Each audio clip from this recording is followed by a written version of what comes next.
The Obesity Paradox. Part 2, the purpose and power of fat. Chapter 7, from bagels to broccoli to body fat. How does it get there and how does it get burned?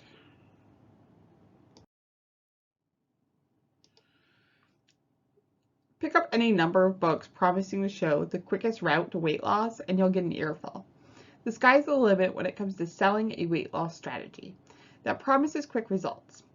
But most diets, whether they work for you, often fail to answer the ultimate question. How do calories lead to weight gain? Which calories are the good guys and which are the bad guys? What happens to the carbs, fat, and protein you eat when you down a goopy cheeseburger or a raw kale salad? So the first stop is your mouth. Saliva contains enzymes that break down starches in the food to simple carbohydrates or sugars. From there, it moves from to the stomach, along with any fat and water in the food.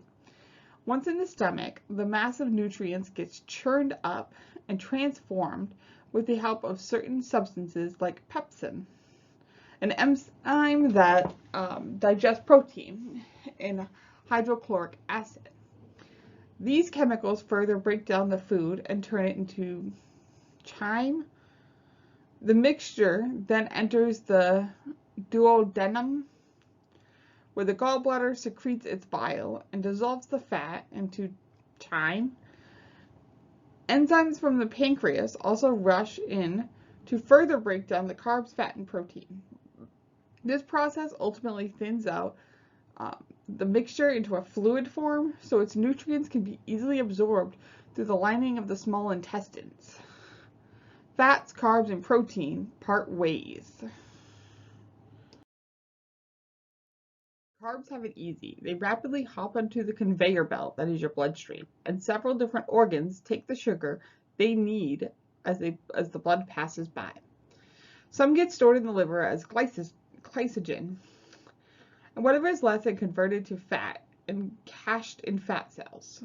The fat cells also go into the bloodstream, but they bound for the liver. They're bound for the liver, which burns some of the fat and converts some of the other substances, sending the rest to the fat cells, where they wait until they are needed.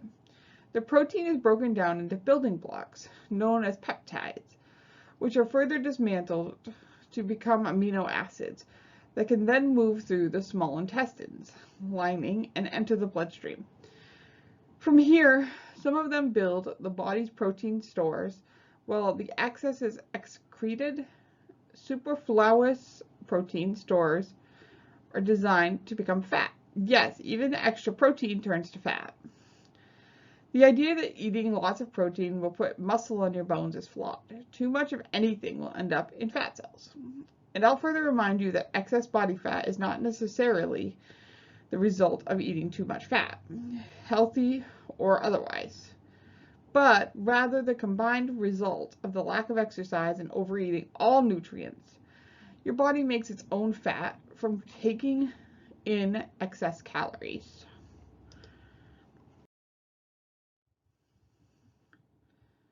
Eating a balance of carbs with healthy fats and proteins does have its merits.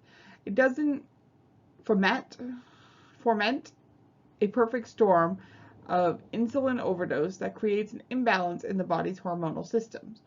Proper energy levels in the blood can be maintained and your pre-programmed system for controlling your appetite and managing hunger can operate normally.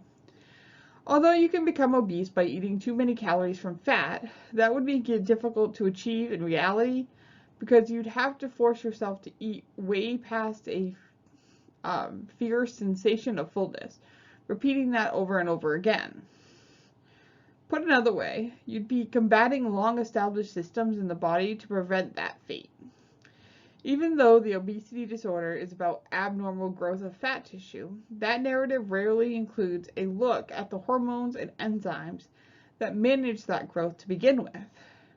But now that we have so many clues to understanding fat metabolism and phenomena like the obesity paradox, it's time we change the narrative.